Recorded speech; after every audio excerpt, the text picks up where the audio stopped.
Hey guys, what's going on? This is Dio from Red Diamond Mobile Auto Detailing, and today we are talking about the car washing process. We're going to be talking about how to wash your paint, how to wash your wheels, the different kinds of products, the best way to safely wash and preserve the exterior of your vehicle. That's all coming up right now. Alright, so some of you may have known I made a really short video mainly expressing to my clients or potential clients what to expect when you hire a detailer such as myself on what to expect for an exterior wash. This is more of the elaborate version of that, the full explanation on what you're going to do, why, and more importantly how. This is going to be a full explanation on washing, drying, protecting on this particular vehicle. Now this vehicle is a 2016 Mazda 6. This client has been with me for about 3.5 years. We've had this car since I believe February of 2016. Since then, for two years with this particular vehicle, he had a previous one. With this particular vehicle, we've washed it about every week. Of course, there have been vacations. Of course, there have been some days where it doesn't work. But on this particular vehicle, 100 plus washes. Now, as you know, anytime that you do anything to a vehicle, you are increasing the potential of it scratching, of course. So I'm going to show you the safest techniques on how to approach exteriors of vehicles and wheels and paint and windows, and we're going to go through all that. We've got a lot to cover for sure. But I just wanted to explain to you, and I'll pull the camera in and I'll show you the paint once we've cleaned it before we put on, wax or anything like that. Just when it's cleaned. Of course, there's a coating on here, and I can talk about that literally for days. I may make a video completely separate on coatings, but before I did, I wanted to really fully get all the information together. But I'm to that point now. I want to shoot a video because there's so many misconceptions about coatings, and so many people out there selling snake oil and blah blah blah. Like I said, I can literally ramble for days about coatings. It's the new thing. Everybody wants to know. There will be a video about that for sure. But there's a coating on here. There's synthetic sealant. So right now we're just doing the maintenance wash. Now, if you are detailing a new car and you either don't know if there are waxes on the vehicle that you're working on, or this is just a new client and they just want a regular wash, all of these techniques are going to be used. You're going to use all this information today. You may tweak it a little bit. Every car is not the same. You may tweak it a little bit, but the principles will apply. So first thing when I get a new client, or even when I have a client that I've literally had for years, I do the same thing when I first get the car, and that is we're going to inspect it. And I'll show you how that works. All right, so here you are. You've pulled up, you're ready to detail, right? You got everything kind of set up, you're organized, and you go to meet the customer. So here is when you're going to do your inspection. Here is where you're going to talk to your customer and really understand. I don't care how many phone calls that I've had with customers. Things change. So when you talk to a customer, don't assume anything, right? Make sure that they fully understand exactly what you're doing. Make sure they fully understand where the price is going, what they're paying for, right? So even though you've talked on the phone, it may have been, you may have booked them a week out, you may have 2 days out. Doesn't matter. Greet them professionally, introduce yourself, talk to them a little bit about their car, inspect it with them, set expectations. That's a huge thing. Set expectations, understand what they want, and tell, basically discuss how you're going to meet that, what the price is going to be, and everything like that. Okay. So after you've done that, then we're going to go ahead and we're going to talk about the products that we're going to use today. So the first thing I'm going to do when I'm inspecting a new vehicle is I'm going to check out the heavily soiled areas. That's going to be the wheel well, the rear bumper, the trunk lid, the side skirts, side mirror, and the front of the vehicle. These are going to be the heavily soiled parts of the vehicle. And I'm also looking for damage that may be done to the vehicle. Now, whether this is damage to a new client's car that I need to be aware of before the detailing process starts, or damage that's occurred between two details if it's a client of mine. These are things that I want to keep in mind, whether they're new scratches or rock chips, things of that nature, for two reasons. One, I want to avoid spraying them heavily with water, and then two, I want to make sure that I notify the customer of what new damage or damage is already there. Okay, so I wanted to pull the camera in and show you. When I'm inspecting the vehicle, I'm looking at the windows, I'm looking at, everything that's going to be heavily soiled, like the rocker panels, like the bumper, like the front end of the car, any kind of horizontal surfaces. These are going to be your dirtiest, poor parts of the car. So I just wanted to show you everything that's up here. You see all this stuff. I'm not going to drag it across the paint, but it's very, it's not stuck to the paint. It's just things that have landed on the paint, and they'll be easily taken care of during the wash process. There is something that I noticed during the inspection, which is this right here. So I'm not sure if this is mud or really what it is, but if I rub my finger across it, it's protruding from the paint, right? It's actually sticking to the paint, and it's not going to be difficult to remove by any means. But what I want to do is I want to pay attention to this, because when I'm washing it and I'm talking, and I'm using the 3-bucket method, and I'll also, explain to you, for anybody who hasn't heard what that is. When I'm washing this, I really want to be careful with this particular spot right here, and when I clean it, I want to look at my microfiber mitt and clean that out, so that I'm not taking whatever this is, whether it's mud or whether it's whatever it is, and dragging it down the paint. You know what I mean? I don't want to take this sharp, piece of contaminant and just continually drag it across the paint when I'm washing. Okay? So, I just wanted to point that out to you. This is why we do inspections. Okay, so after the inspection is done, you looked over the car. The next thing that I want to talk about is getting all of your tools ready, everything that you'll need. Now you can see that I have this set out, and this is really a visual for the customer. When they pull up the car and you greet them, you set expectations, and you've kind of figured out what exactly they're looking for, then they're leaving the car with you, right? But having this in the background, being set up, it makes you look prepared, it makes you look professional, it makes you look clean and organized. Now again, our job is detailers. So if it looks like we're in a rush, if it looks like we're missing things, or things are scattered about and they're not clean and organized, perception is reality. They may look at that and go, well, it doesn't look like they have this together, or they're going to be able to have the vehicle together. Now, if you're a professional detailer, you'll know that 90% of our job is a complete mystery. How we restore paint, how we really clean interiors, what it takes to remove stains, the list goes on and on and on. Most customers that I come across don't really care. They just want to pay you and for that job to get done. So if 90% of our job is a mystery, there should be no doubt in you as an individual. They're trusting you. There's an immense amount of trust. So again, perception is reality. If you look organized and you look clean, then the car is going to be clean in their mind. Whatever you did was thorough and was organized, and there was a process. You get what I'm saying? This is your image. This is as important as your logo, as your shirt, anything. Is how you present yourself to especially a new customer. But not only that, just maintaining presence to a loyal customer, such as, who I would call a friend at this point now, a really, really good friend and a really, really loyal client to mine. Because I've had him for years, he's seen improvements. Image is one of them for sure, So I just wanted to make that point to you.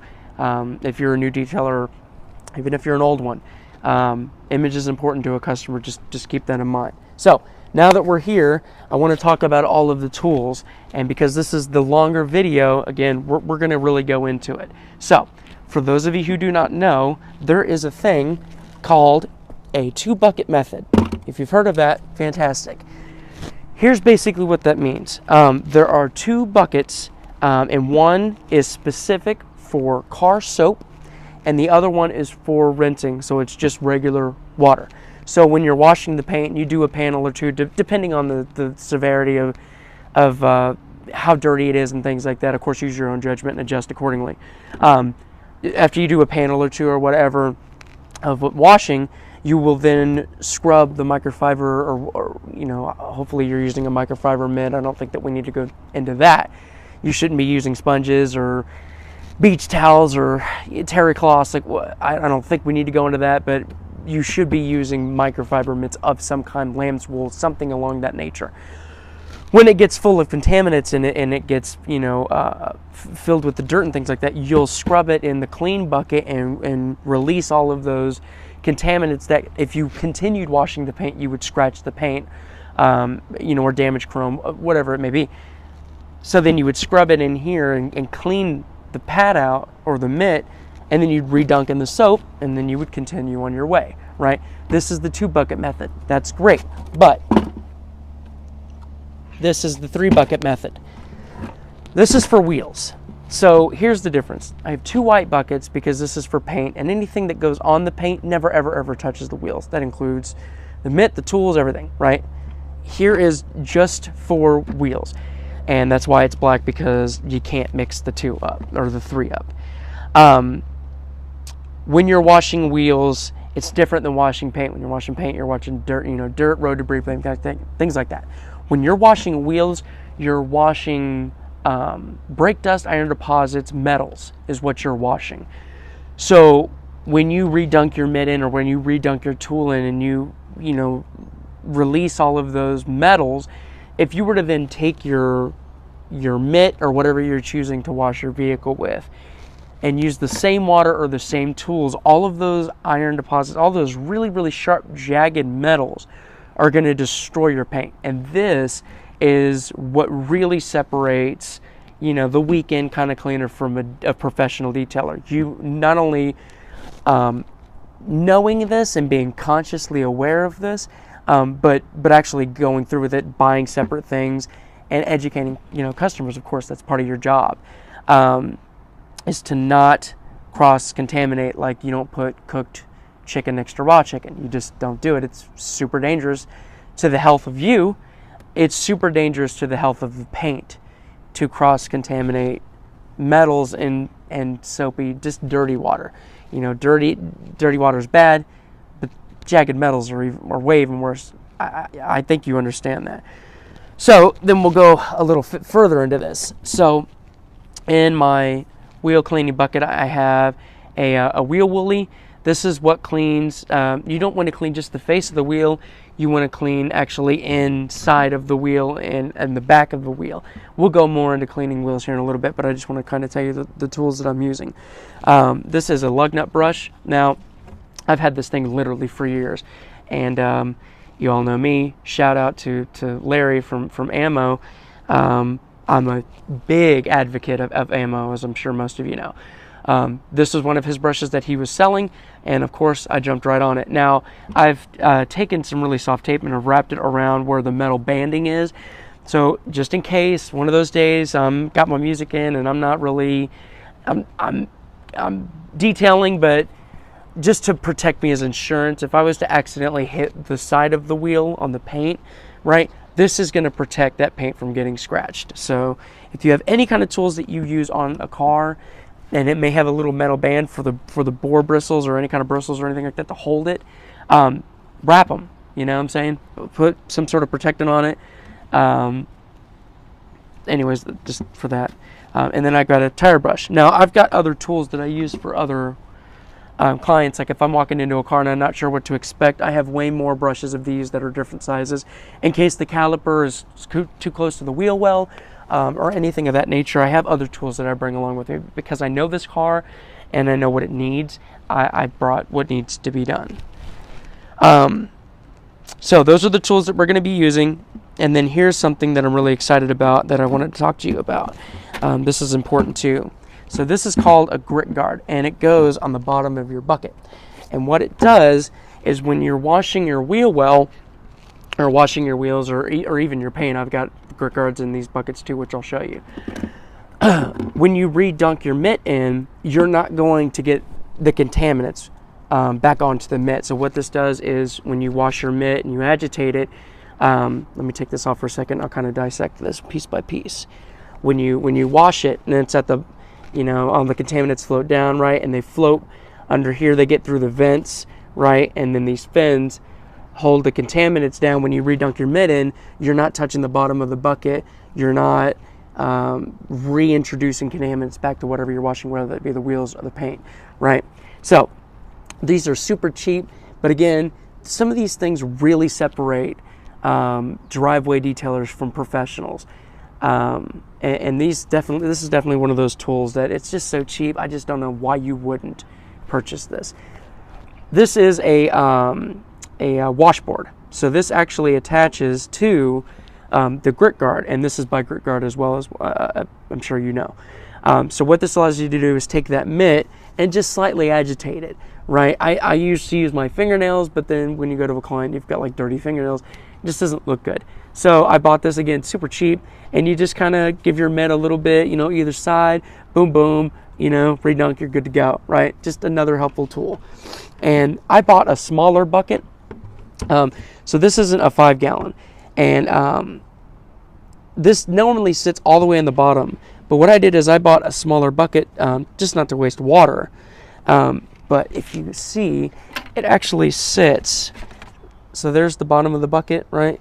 It actually seats way higher than the bottom. I hope you get that on camera, right? So there's the bottom, and you can actually see the ring. If I point to it, you can actually see the ring right there where it's kind of, where it sits, right? So that goes in there and it sits, so the contaminants are so far away from the mitt and how far I can dunk my hand in, there's no way that I'm going to re-contaminate my mitt, right? So that's super important to me, okay? And then, of course, I've got, the washboards and the other buckets, as well as the mitts, right? Okay. So, and then I have a mitt for the wheel as well.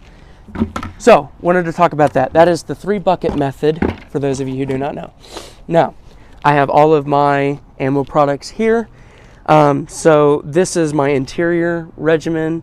This is the wheels, and this is the paint. So let me get everything out of the way that we're not going to use today. I just wanted to set this up for the customer just to kind of, again, images everything. Okay, so we've talked about the 3-bucket method. Hopefully everybody understands that. So right now what we're going to do is we're going to use our products. We're going to go ahead and fill our 3 buckets up. So right here is a Brute Wheel soap. So basically these are the wheel products, these are the paint products. Let me talk to you a little bit about that. So the Brute Wheel soap, what I love about it is that it is dialed specifically for wheels. So any kind of like multi-purpose soap that you can find in any auto parts store, I just don't subscribe to. I'm not a fan of it. I'm not a fan of a one-size-fits-all sort of anything, which is why I'm really against detailers, or the notion that like any stain in an interior needs to be addressed with an all-purpose cleaner. Like you need to understand what you're doing. All-purpose cleaners work great for some things, but it doesn't work for everything. So I'm a big fan of, knowing what you're using and knowing why and what it's specifically designed for. So this soap is specifically designed for wheels. And the difference between this and like an all-purpose soap is this is dialed for wheels, so it is really good at getting all of those iron deposits and those brake dust contaminants safely off the wheel before you agitate it at all. Now, if you, when you use the Brute Wheel soap, which goes in your wheel bucket, and that's what you fill up, and that's what all your tools and stuff like that are soaked with. When you rinse down the wheel and you use any kind of wheel cleaner, before you agitate the wheel to remove all the contaminants off, plum wheel cleaner is what I use, right? So this is what bonds to the brake dust and the iron deposits, and this is what lifts it off of the wheels before I gently remove the contaminants from the wheels. This is what helps clean it off. And then of course I've got the tire hydrate. It's called the mud tire gel, and the difference between this is it's water based as opposed to other ones, and then the fact that it's a gel. I've never understood the fact of a spray tire shine, because like with me, I've spent literally hours detailing this car, and now I'm using a product that's going to hydrate the tires, but I'm spraying the fender and the wheels. I don't care how great and precise I am, at least with the trigger. There's overspray, there's wind and things like that. I've never it takes a minute, 1 minute to get in all the grooves and all the lettering of the wheels to really coat and hydrate the wheels. It takes about a minute a tire. To me, it's just not worth it using a spray and having to go back and touch up the wheels and touch up the paint. Like, we've already done that. So I love the gel. And then with the paint, I'll just basically tell you that the foam paint cleanser is specific for the paint. So unlike, the bright colored soaps you find in, like, auto parts store, like I said, this is specifically out for the paint. So any kind of waxes or protection that you put on paint, typically those soaps are so aggressive it'll strip those protections off. I'm speaking generally, of course, but they're multi-purpose and they're aggressive. This is a little bit more delicate with the paint, so that any kind of protection that I put on there, coatings or sealants or anything like that, it's not going to rip off. All it's going to do is hydrate the paint and release all of those contaminants embedded in those protective layers that we've put on, that my clients have spent so much money paying for it, and I've spent so much time applying. All it does is it basically takes those contaminants and lifts them off, so that I can, again, gently guide them off of the paint, just as I do the wheels, right? Doesn't remove my protection. This is a hydrate when I'm drying, in the drying process. We'll talk more about that. And then this, of course, is the liquid wax. So we've got our 3 buckets. So I'm going to take the little bit of Brute Wheel soap that I have left, which is why I brought a new bottle. But I want to get as much as I can off of there. So that's pretty much it.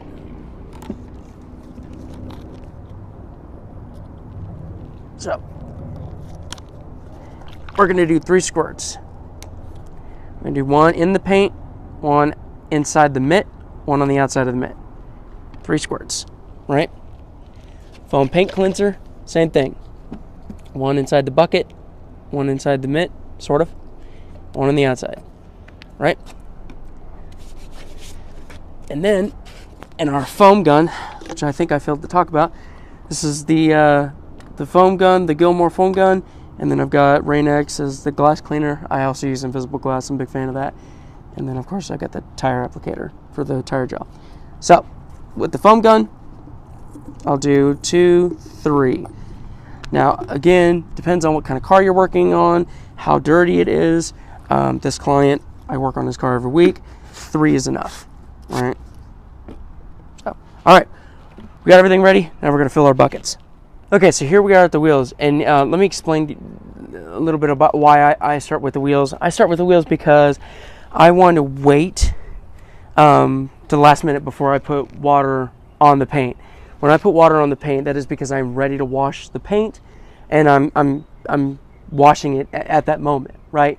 So the wheels typically take me about 25 minutes to thoroughly get cleaned. So I don't want water sitting on the paint for about 25 minutes. There's just no need for that, because if you're out in the hot sun, which right now we're in the shade, which is a tip if you are detailing the exterior of a vehicle, you always want to make sure that the paint is cool enough to touch. You want to make sure it doesn't hit that 100-degree mark. It starts getting a little bit too warm to the touch. Anything that you put on the paint is going to completely evaporate on you, and that includes water or products.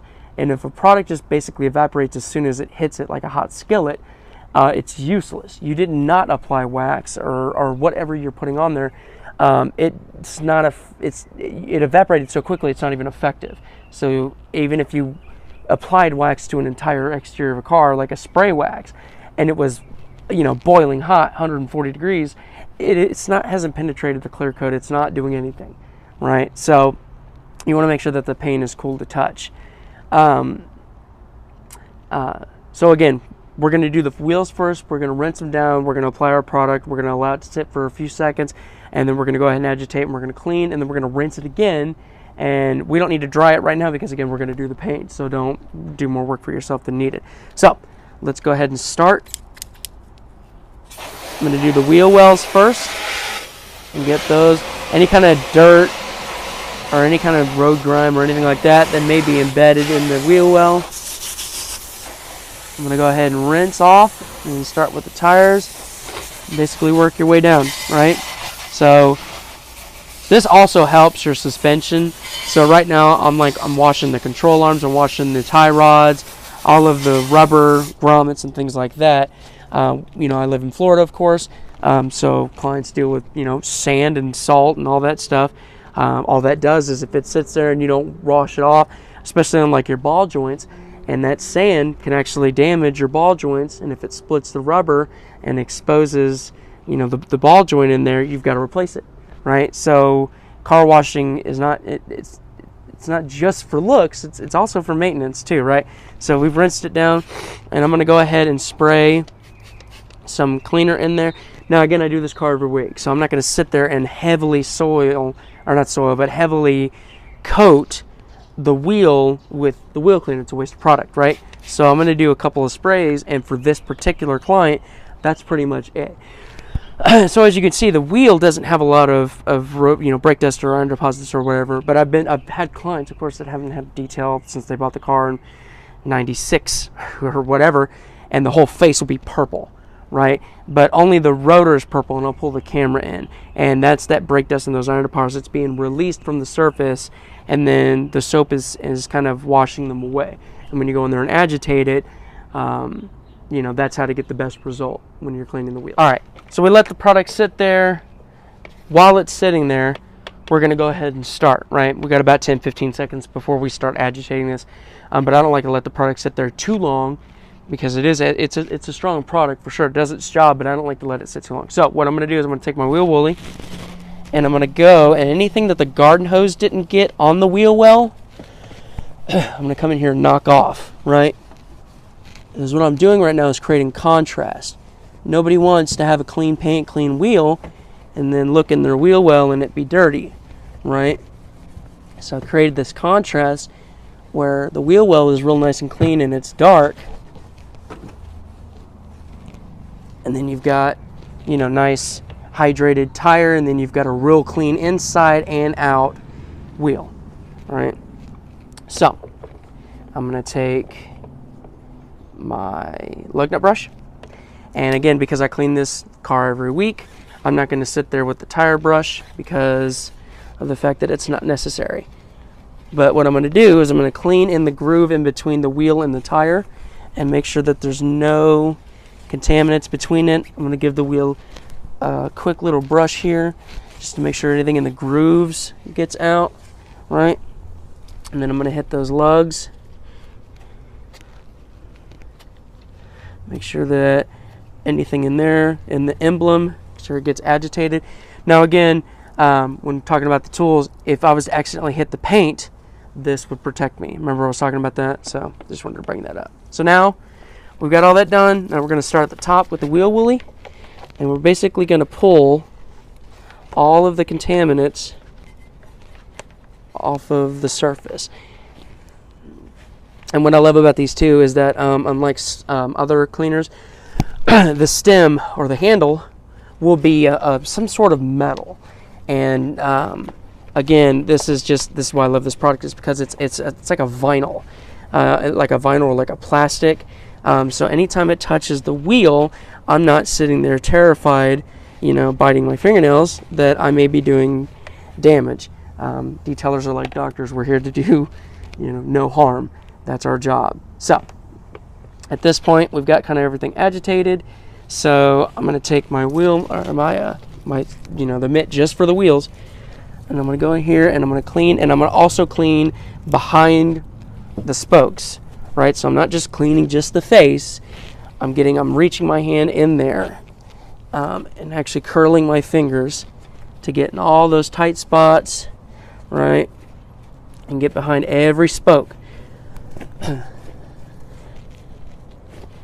And this particular wheel has some sharp ends, so I like to take my brush and anything I might have missed, if there's a little bit of brake dust, go ahead and hit those ends, those little fine creases that maybe my finger didn't get into, get around the valve stem, get all that cleaned up, right? All right, and now that everything is suspended, we don't want to let it dry. So if you were to go to the next wheel, or the next wheel, blah, blah, blah, all the suds that are carrying all the contaminants, right, and just dripping everywhere, if they dry, then you basically just move the dirt from one area of the wheel to another, specifically here on the bottom. So what you want to do is you want to really rinse it down, all of that, all those contaminants off. Really rinse down the rotor. Make sure you don't have any kind of product sitting on the rotor or the caliper. All right, there you have it. We're going to do all 4 wheels, same process, right? Going in whatever order you want to go to. But there's something I want to show you. I'm at the front of the vehicle. When I do the rear wheel, before I go to the other side of the vehicle, I'm going to hit the exhaust tips, and I'll show you that here in a second. Okay, so here we are at the exhaust tips, and as you can see, when exhaust is dirty, it's got this black buildup, right, which is carbon. Now, my particular client doesn't really care too much, so we haven't polished these or anything like that. But what I will do is I'll give them a quick clean every week. So same as the wheels, I'm going to spray it down. Now you want to make sure that you don't spray too much water, in the exhaust system, right? But I'll take a little bit of cleaner, and I just want to put it just on the exhaust. I don't want to put it on the paint, right? A little bit of cleaner. I'll let that sit for a second, really kind of do its magic. Pull my wheel bucket, all the tools that you use for the wheels again, like I said, and you can see it purple up a little bit, and then you just kind of take it and just clean the edge. You don't need to clean all the way inside, all right? You just want to clean just around the ends, all right? So take my wheel woolly, get in there a little bit. Maybe I'll get my brush in there just to get the little lip there, and then I'll take my mitt, clean the outside up. All right, just kind of pinch, get that rim done. Get that rim done. I'm sure I'm gonna get comments about that. All right, and then once you've done that, give it a quick spray. And then, like I said, when he starts up the truck or the car, and the fact that it's sitting on a driveway, the water's not going to be an issue. It's just only if you spray in there, all the way. You don't want to get the catalytic converter wet or anything like that. So right there, that's good for what we're going to do. So we're going to do the other exhaust tip, and then we're going to do the other 2 wheels, and then we're going to start on the paint. Okay, so now we got the wheels done. We did the wheel well. We did the wheel in between the wheel and the tire. We've done the lug nuts area. We've done the valve stem. We've done the caliper, the suspension. We've done the face of the wheel. We've done this side of the wheel, right? So the wheel and the wheel well completely done, right? We'll address those later when we go to dry them. Okay, so now we're going to address the paint.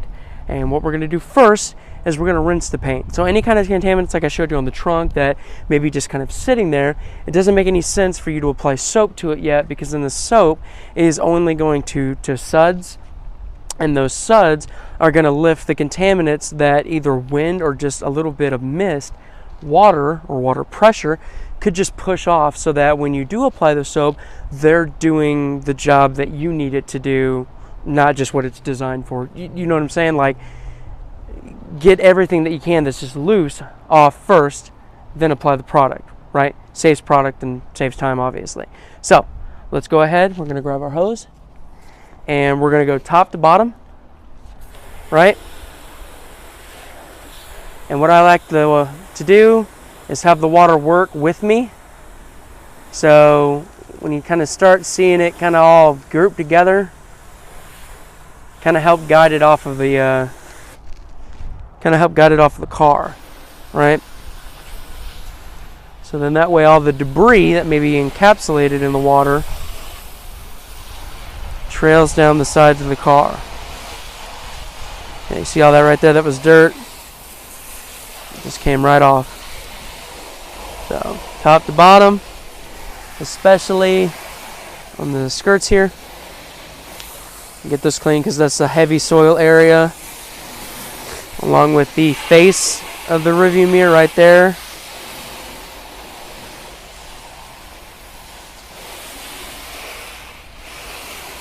So even if it doesn't come off, what you're doing is you're hydrating the paint, right? So when you're washing, when you're drying, this is when the paint scratching really is, at risk, obviously.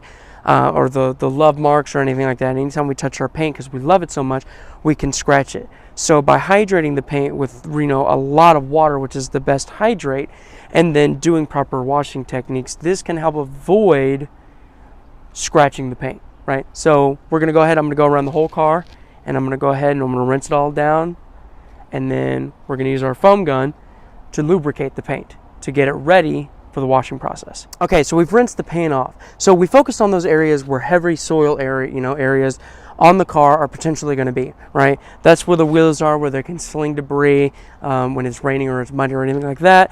The back of the bumper, the trunk especially, I'm not sure why, but the trunk where the license plate is always the filthiest on a car to me. You would think the front, the nose that is always the filthiest to me. I'm not sure why. But wheel wells, the skirting, the front of the car, obviously, and anywhere that's a horizontal surface that's taking the brute force of when you're driving, like the hood, the windshield, the roof, right, so on and so forth. So we rinse all the contaminants off that just can easily come off with a little bit of pressure and water as the lubrication. Now we're going to use our products to then get any of the contaminants that may be embedded in the wax or any kind of protective layer that you have on the paint, to release those from those protective layers and get them onto the surface and into the suds of the soaps, so that we can then gently, with our mitt or microfiber towel, whatever we're using, to then guide them off of the paint safely without scratching it. So I'm going to go ahead and grab my foam gun, and we're going to go ahead and lubricate the paint. Now again, as we did with rinsing, we're going to start top to bottom, and then we're going to wash it.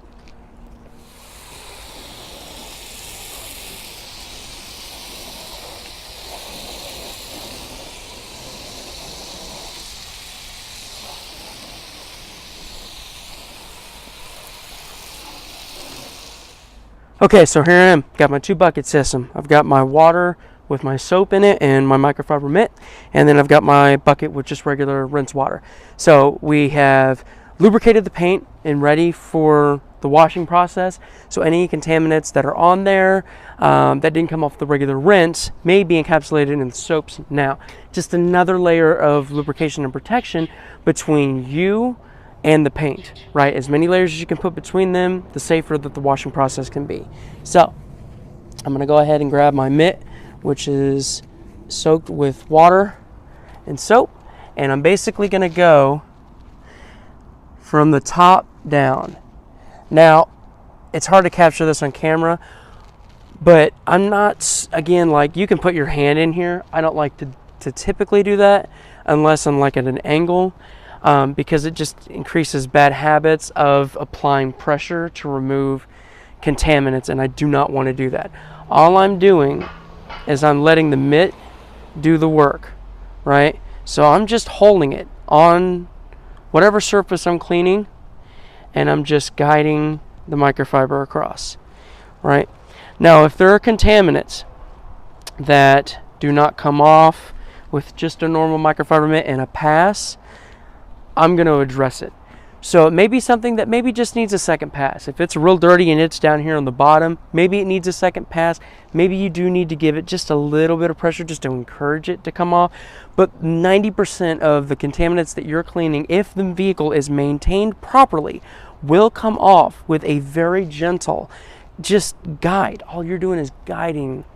Detailing is patience. That's all it is. It's patience. So you're not sitting there with, grinding it. Like, it's patience, and it's just doing the best for the car, right?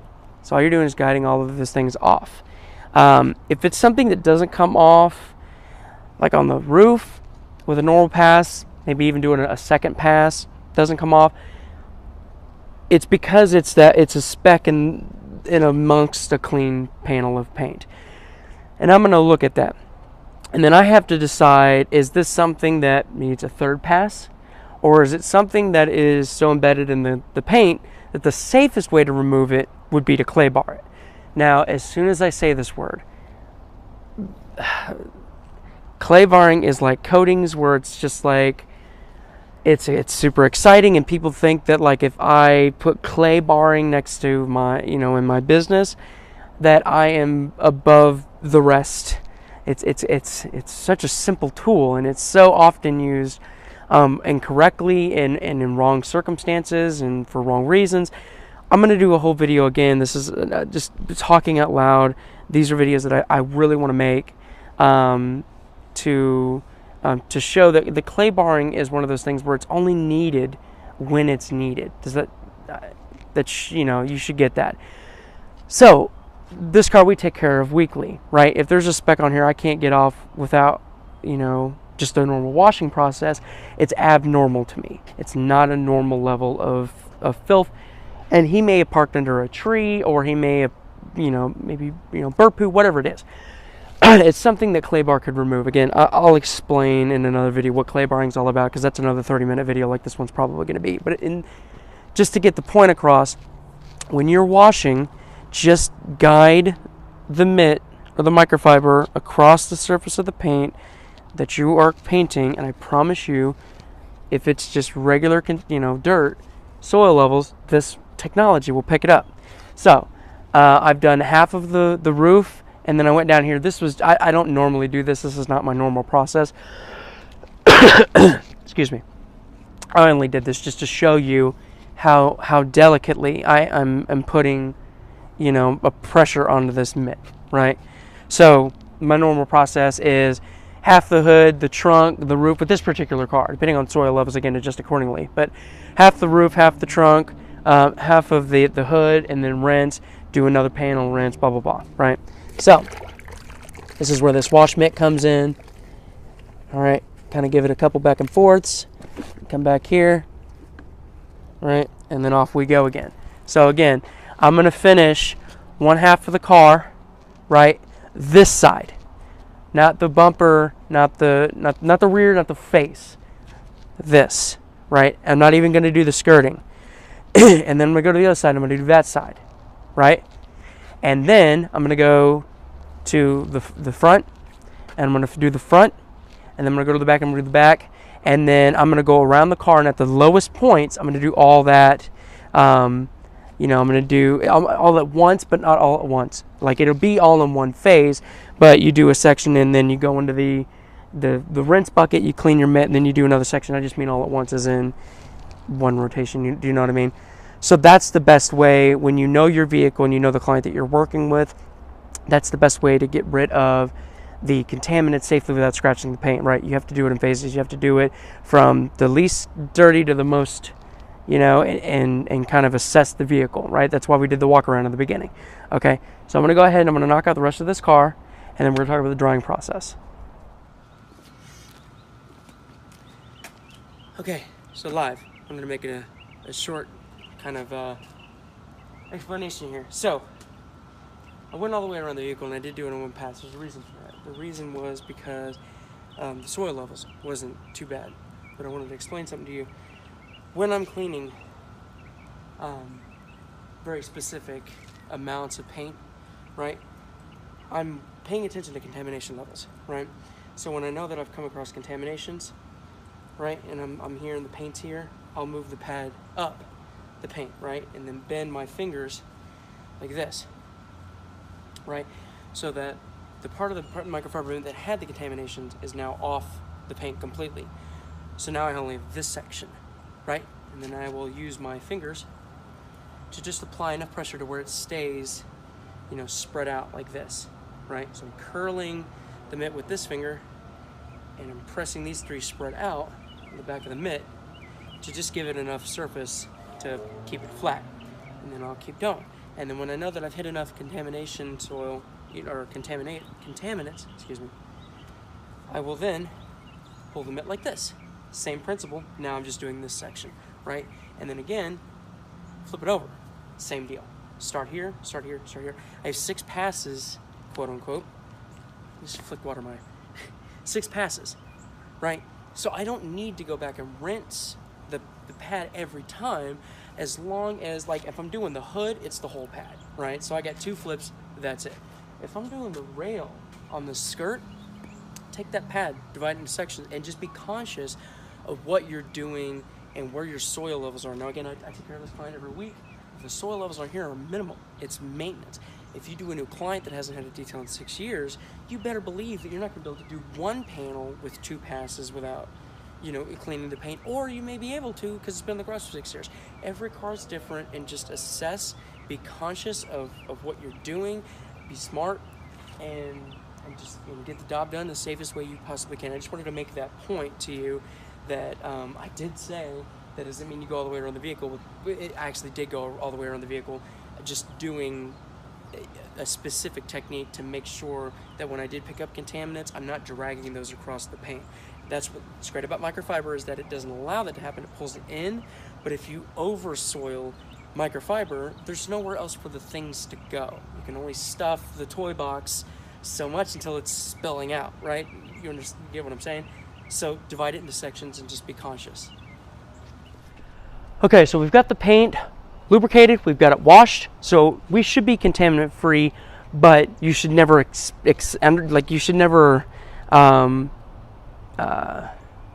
assume that, right? Should always assume that there's still stuff on this paint, right? These buckets are filthy, and when I rinse them out, I'm gonna show you after the video.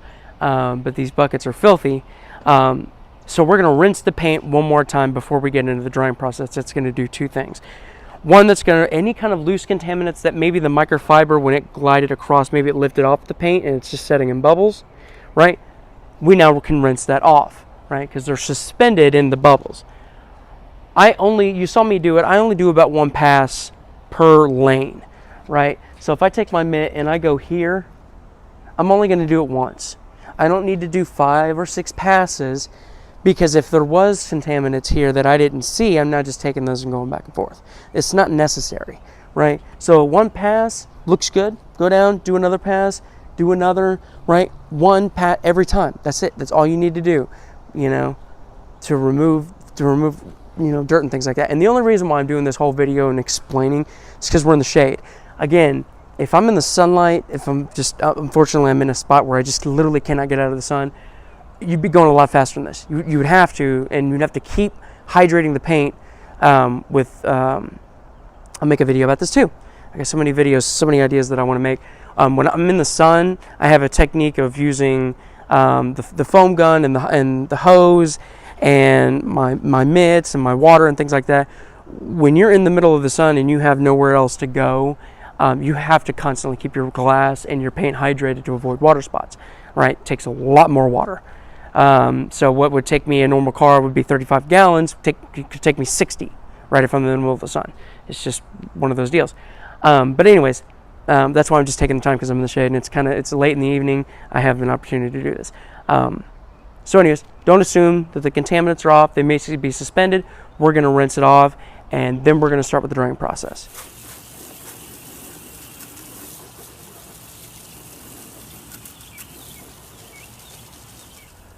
So now we're on to the drying process, okay? So clean microfiber towel, and talk just a little bit briefly about microfiber towels. These are my favorite. These are 325 GSM, which is basically like how many piles there are per square inch. And it's 80-20 blend. It's 80% polyester, 20% polyamide. So what that means is the 80% is the ability to absorb. That's what that means. And then the 20% is the scrubbing aspect of it. Now, I don't like to use the word scrubbing. Like I've told you, that I don't like that in my vocabulary. But just the easiest way to, it basically is what's able to scoop up and get any contaminants that are on the paint or whatever you're drying or whatever you're doing, interior, off of the surface and into the towel, right? This is what I like to use for my multi-purpose. Because I can use this on the paint, I can use this on the interior. I've got towels that are only for paint, only for interior, blah, blah, blah. But I know that when I use these, they're safe, and whatever I may pick up goes right into the towel. I don't have to worry about it. So, when we're getting ready to dry, now, like I said, 80% of it is the drying aspect. But for some odd reason, if you were just to take this towel and just to put it right on the surface and then just start wiping, it just pushes all the water wherever you're wiping to. It doesn't pull into the towel yet. It's kind of strange. So this, of course, like everything else was taught to me, if you just take your hose and wet both sides and then just wring it out real well. All right. So now I've got a damp microfiber towel. This thing is like a magnet. It just, anything that comes into contact with it, it will absorb. So if I was to just start wipe, if I was to start to just go onto this, right, it will get the job done. It'll dry your paint. But again, you're using, even though it's damp, there's water in the towel, but there's not enough there's no gliding lubrication. There's nothing helping it kind of ease this, over the paint and over everything else. And that's where this hydrate comes in. So what this does, you just do, I'll do like 4 or 5 sprays just to prime it. And then once I'm in the process, you do like 1 or 2 squirts. It's already primed, kind of like when you're polishing. You prime the pad once with a lot of product, and then you do like 3 dots, right? You get that. So we just prime the pad, do 4 or 5 squirts, and then you just do 1 or 2. And I love this product because when you're drying it, it just, again, helps with, it's like you've wiped down the soap, right? So you had your soap in your wash mitt. You don't just take a wash mitt with just, water and just start going at it, right? Like, you can. It'll clean the car. But again, that soap is a hydrate. The hydrate, it's in the name, it's a hydrate, right? So this is what's going to help when I go to wipe the car down. It hydrates it. And it also leaves protection behind, temporary protection as well, that's formulated into the product, which is great. But its main purpose is to avoid scratching. That's all we're trying to do. The drying process is definitely number 1 when it comes to the scratches. And I go to car shows and I hang out with friends that are big car enthusiasts. Especially at car shows, there's this ethical thing where I don't go up to somebody and be like, hey, by the way, the car looks great. You're doing everything wrong. But I see people, they'll either wipe, like take the thumb and wipe stuff off their car at car shows because they want it to be perfect, or they'll take dry towels or chamois, which are just, you should throw all those all away. Anything that you do to touch your paint, you just need to protect it. This is just another layer. This is another way of protecting your paint while you're doing the maintenance on it. Right? So you don't scratch it, you don't induce scratching. Okay? So we're going to go ahead, again, top to bottom, same rules apply. When we're doing the washment, we're doing the washing process. Excuse me. When we're doing that, we're barely just, let's see if you can get that on camera. We're just guiding the towel. Right? That's all we're doing. Now, if I come across, example, again, I wouldn't do it in this order, but I'm just doing this for camera. Let's say I came across a section that was really dirty, right? And then here, I somehow missed a section. I'm not sure how. And then this is clean again, right? What I would do is I'd take my towel, take my fingers and spread them. So I'm on this side of the microfiber. I've divided my microfiber into 2 halves. Okay? And I start here, right? This is the clean section, and then it's dirty here. So wipe it, and then when I hit that dirty section, like lift the towel up and roll it, and that way you've got another clean side. Now, to me, it's not worth it just to keep doing this. I have so many towels, it's just not worth it. So then I flip it, right? And then 2 squirts of hydrate, you're good to go. But again, it's just another way of just keeping things moving, keeping things fluid, and you're not having to constantly change towels. You don't have, 30 towels or whatever per car, and you finished your pass. Now you're going to go to the next pass, go ahead and flip it, right? Just another thing to keep in mind. But I'm going to go ahead and finish the whole car. Again, this is where I take my time. Washing is great. I've got piles of soaps, on the paint. Everything is good. I'm now removing the hydrophobic layer between me and the paint. So I take my time. This takes longer for me. Washing, I can wash your car in 15, 30 minutes, depending on how bad it is. Not the wheels, just the paint, right? This, I'm going to take my time. I'm paying attention to the paint. I'm feeling it, making sure there's no contaminants. That's why I like to do everything by hand and not power washer. You just don't know what you're, I can't, for me personally, I like to be comfortable when I'm detailing, and I'm with the paint. I'm not at it. Do you know what I mean? With a power washer. Power washers are great, but this is just the way I like to do it.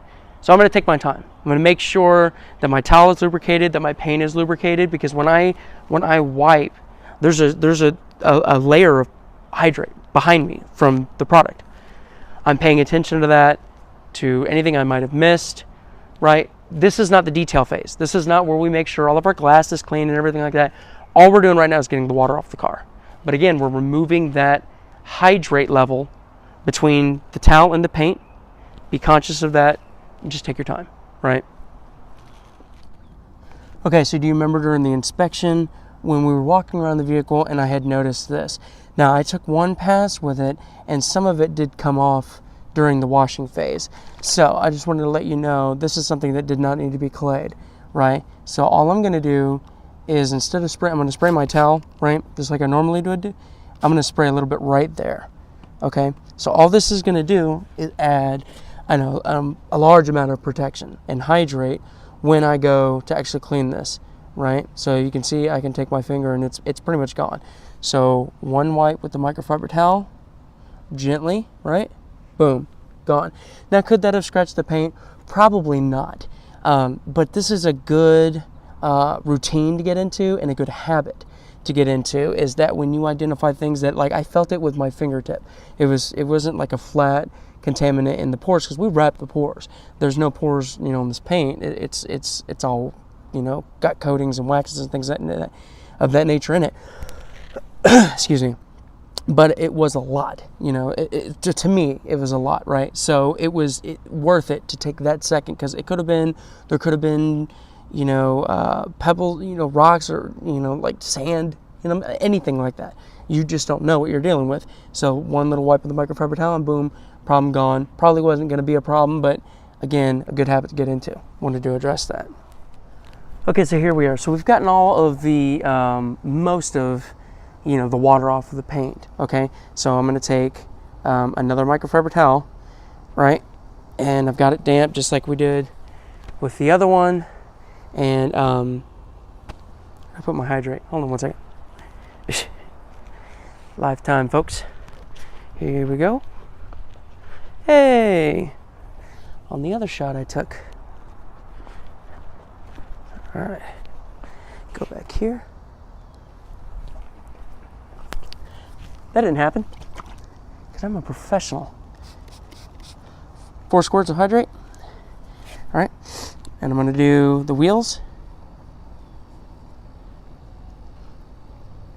Get those all taken care of. Compressed air would be great at this point. Unfortunately, I do not have my compressor with me.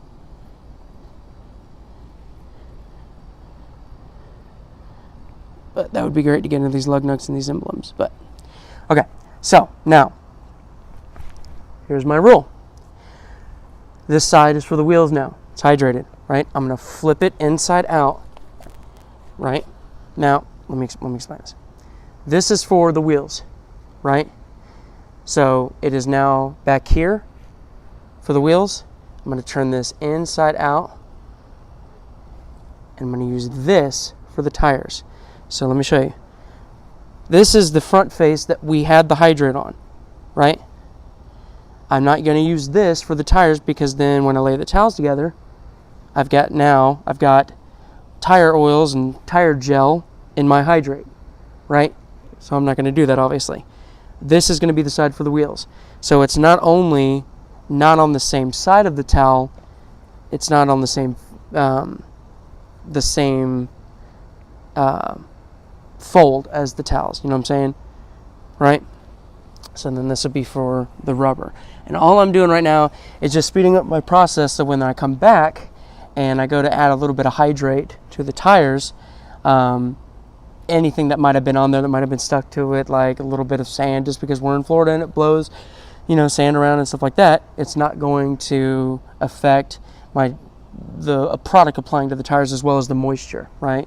Okay, so that is now, right, if my hydrate was to touch, right, so if I was to go back and flip, right, my hydrate touched this, all of that, which is just leftover tire gel and things like that, and dirt, maybe, even from the washing process, they're not going to mix. So this is my hydrated side, right? Got it? See the little bit of dirt?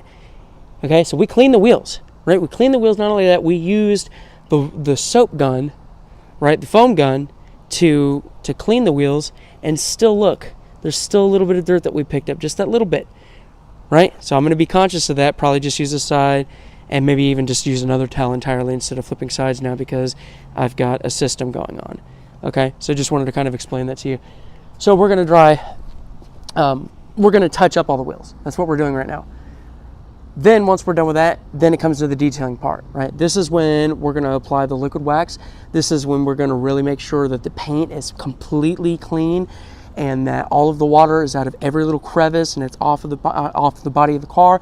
This is when we're going to focus on our windows, our door jambs, our gas tank lid, like everything, right? This is when we start getting into the meat and potatoes, as Larry likes to say, which I'm Irish and I don't even like that phrase. Meat and potatoes. Here we go. So this is when we really get into it and really fine tune this car and bring it from that's a good detail to that's fantastic, that's amazing. This is when we bring it to that next level. So I'll show you that whole process. Right now we're just basically getting all the extra the water that's on the vehicle off. Then we'll go back and we'll apply all of our protectants. Okay, so we've gotten sort of past the drying process, and I hope you value the importance of how significant the drying process is and how particular you have to be when you're drying the paint, because like I said, this is the time when because we're done, we're in that process of, man, I've spent 40 minutes on this car, I just want to get done. Like, I hope most of you guys aren't like that, because I'm really, I love this stuff. Put on music and just do this for 6 hours and that instant gratification and somebody coming out and going, oh my God, like, this is why I love this job so much. But so I hope you're not like that. I hope you're not rushing. But yeah, just take your time, really listen to the paint. I know it sounds weird, but just pay attention to the paint, pay attention to what you're doing, watch your contaminants. So we've got most of the water off. Of course, there's still a little bit left. We're not fully done yet. We've cleaned the car. Detailing is where we're at.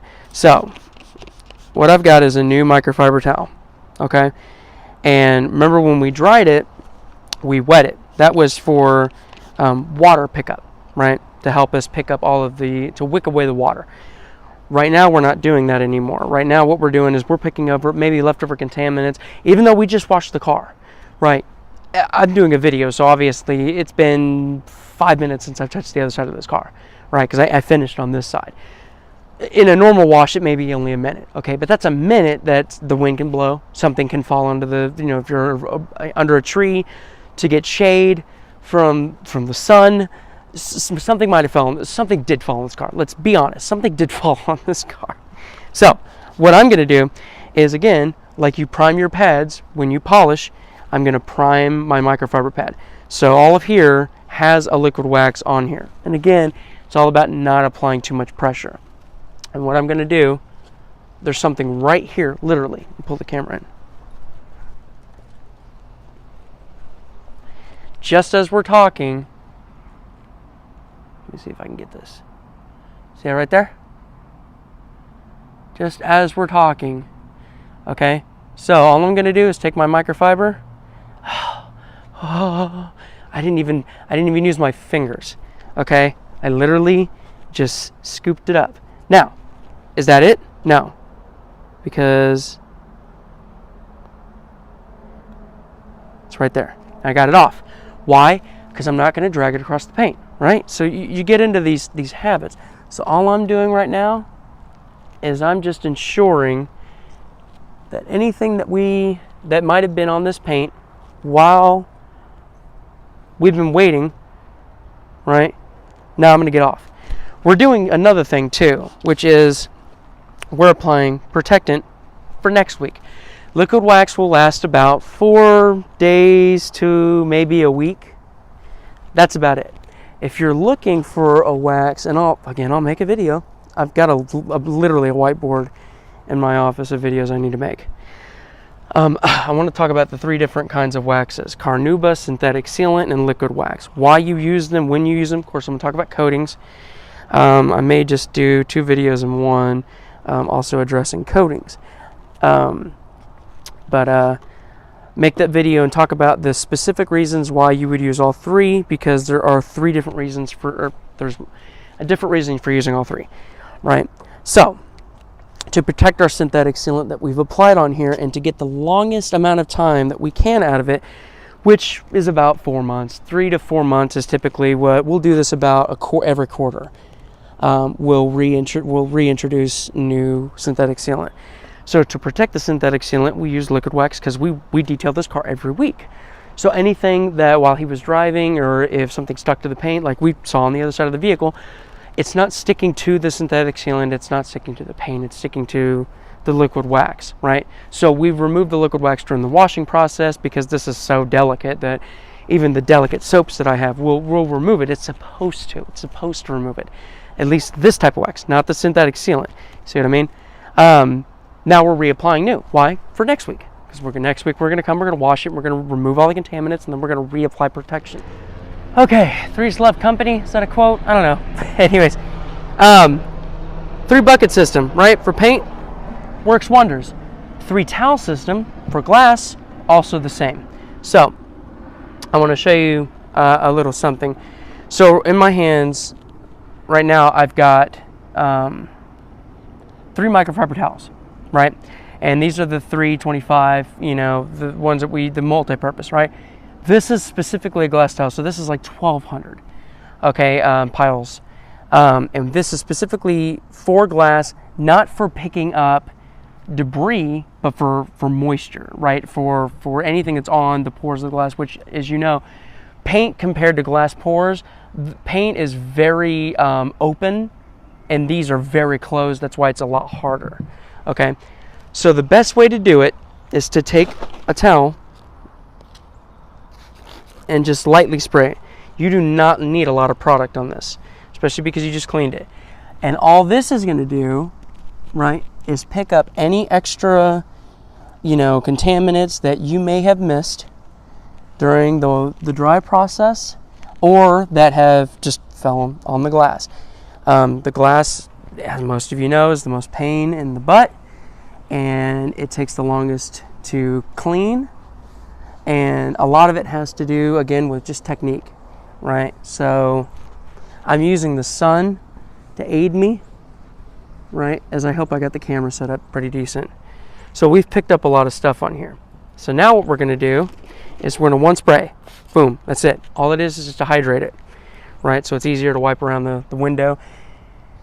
This is going to clean up any oils that we may have missed, right? So just that little bit of hydrate, or the window cleaner, right? And again, like I said, use the sun to your advantage. You'll see it because they'll see it. You know what I'm saying? So change your angle. Maybe even get in the car. Sit in the driver's seat. Check everything. So there's that. And then we take this last one, and all it does is just dry it. If we left any kind of moisture behind, this is what is going to there was a little bit right there. You probably didn't see it, but the little bit of moisture left behind from the small towel. This is going to pick up any leftover moisture. Flip the towel. That's it. That is what's going to get you clean glass every time. Now, if this was a client that the car was really, really dirty, the middle, so you would use a waffle towel, right? For those of you who know what waffle towels are, you would use a waffle towel in replacement of this one. So you'd start off with the waffle towel to get all the stuff off, and then window towel, and then go to a microfiber, depending on how bad it is. But for this one, 2 microfibers does the job just fine. So we're going to go ahead and we're going to go all the way around the car, starting from here, and we're going to go counterclockwise. We're going to do all the windows, and then I'm going to go back to the windshield and make sure that it is completely clean, because that's what you see out of. That's the face of the car. That has to be the cleanest.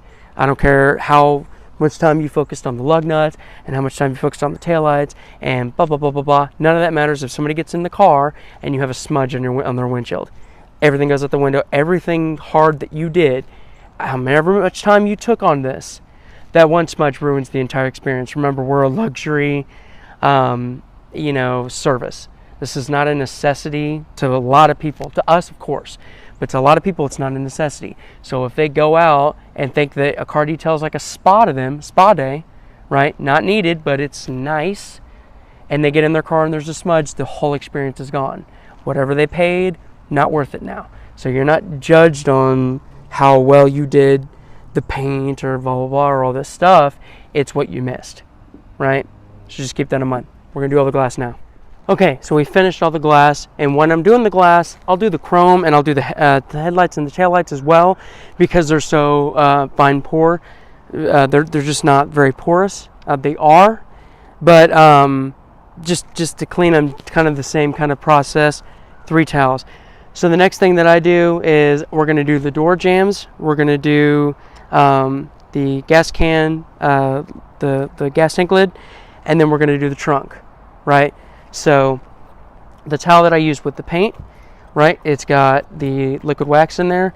I'm going to get in here and clean it all up. And again, I maintain this weekly, so it literally takes me seconds. If you do this stuff, you know, before it needs to be done, it takes no time at all, you know. But I've opened up gas, you know, gas lids where, I mean, it's black, and nobody wants to pull up to, you know, a gas station to fill up and get your hands all dirty, right? This is part of detail again, you know, that's part of the car, right?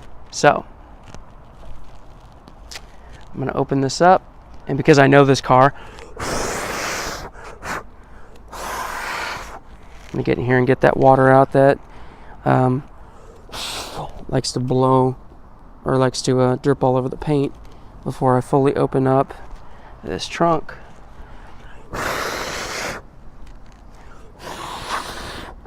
Again, usually a compressor, but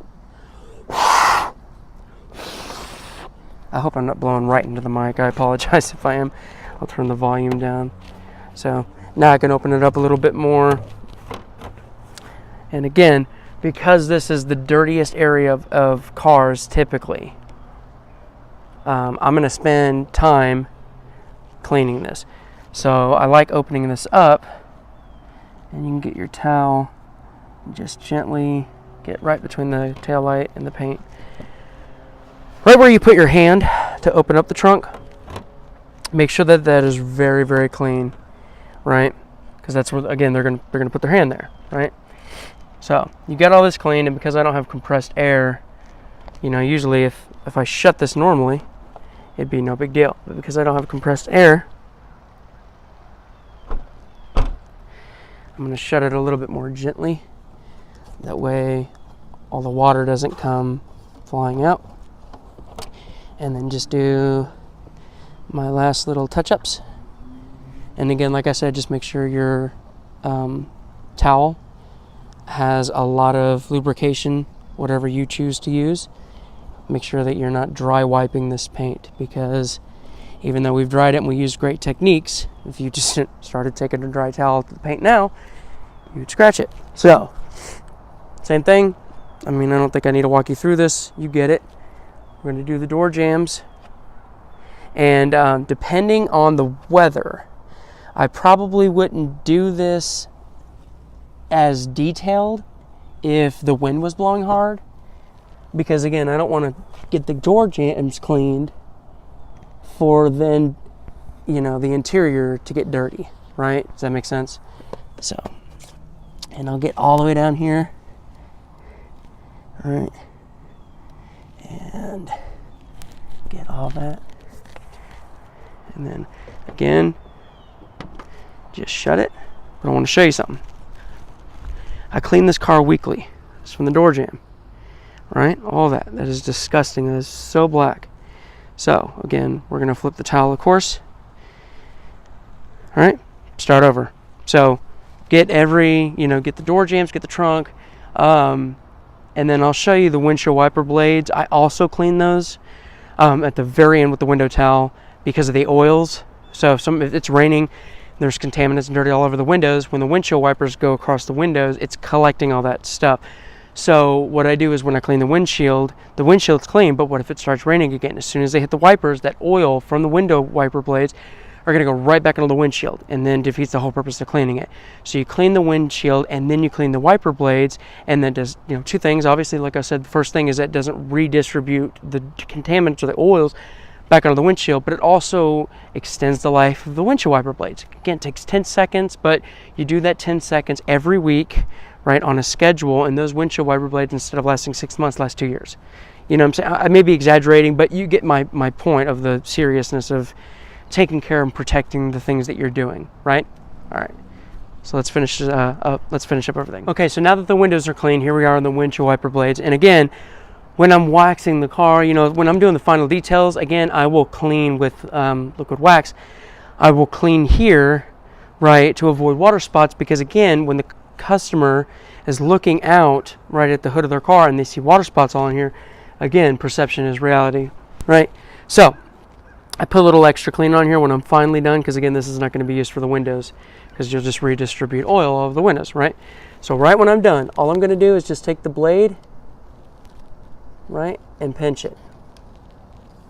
And I'm going to run my fingers down gently. I'm just letting the towel do the work, right? And I may go again, just depending on how bad it is.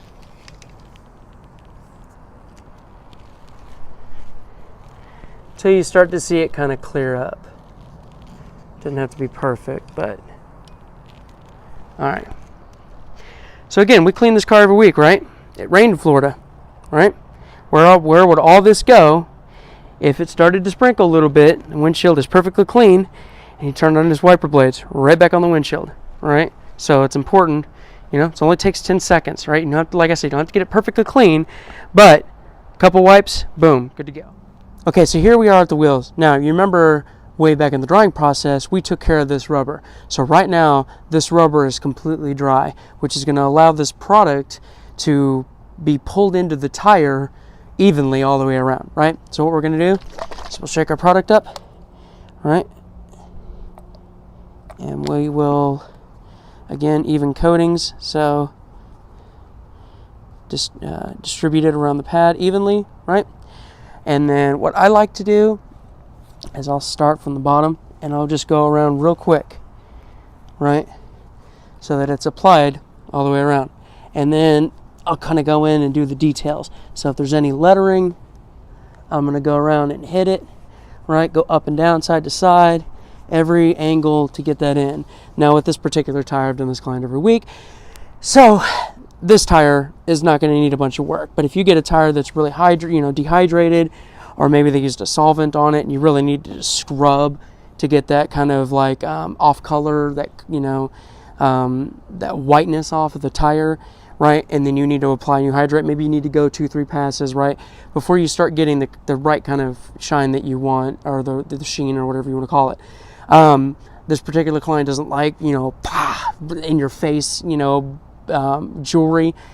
Just enough just to hydrate it and kind of give it that nice little gloss look. That's all we're going to do. We're here for the customer. So when we do this, when I go all the way around, I wanted to show you this real quick before I finish this up. So remember on the back here, right, this has got this plastic trim in the back. When I do the 2 tires and then I come around here, I'll quickly hit this, right? It only takes a couple of seconds. The pads are already primed, right?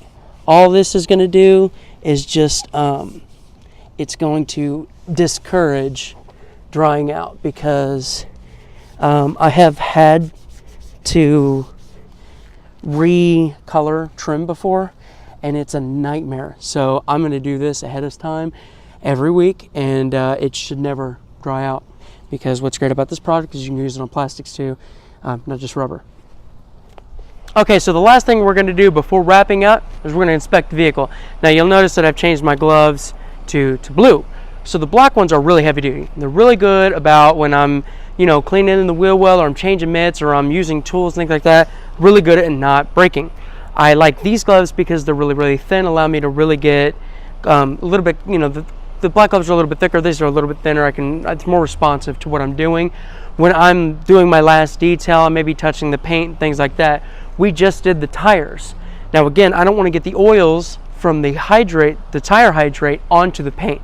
I definitely don't want to get it on the glass. You know how much of a pain it is to clean glass. So to avoid that, change gloves or wash your hands, simple as that. But I like to change gloves because when the client comes out, guess what? I have clean hands, right? So if my hands were dirty, or if I had, you know, black gloves, like a rip in the finger off, it just looks unprofessional. Again, I have clean hands, and I just cleaned a car. Clean, right? They match. So just, again, I'm absolutely nuts. So this is the things that I think about. But again, I have clean hands, so if I want to touch the glass, if I'm leaning on the paint to get to a certain angle or something like that, I'm not putting fingerprints, I'm not putting oils from the tire hydrate or anything on the paint that's not supposed to be there, right? So we do our final inspection, and before the client comes out, right, if you're a detailer, you clean all your tools, right? Like I put all mine away. I have a few tools that are accessible to me really quick, in the likelihood, you know, or in the event that I forget something, like we're walking around the car and, oh man, that little bit of water must have dripped out of a, you know, I don't make excuses, but I see things, grab a towel, and get to it. There's certain tools that I'll keep, you know, close by, because again, I was in the washing process and a bird decided in the middle of it, which of any process, I'm glad then, to drop one on me on the paint right as I'm filming.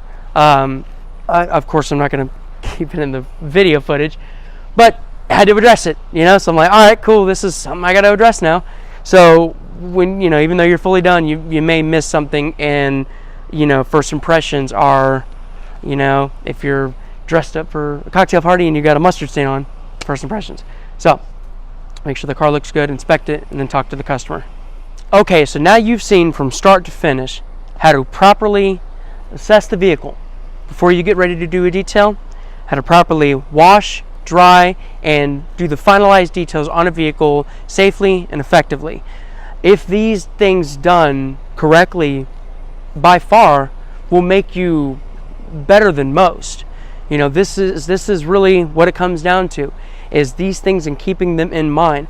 Like I said, if these techniques were not applied, and you have a client that wants a long-term relationship with a detailer, right, and you're not doing things properly and you're damaging the paint, even if it's not you know, it's not intentional, but it happens, you can lose clients, you can lose serious money in relationships. So with these things done properly, you will have no problem keeping long-term relationships with clients, and keeping cars looking spectacular as this that's been through 100 hand washes, right? So just wanted to make some of those points, and really just drive them in now, drive them in early. I can't thank the industry leaders enough that have taken the time to seriously educate, you know, people who are starting.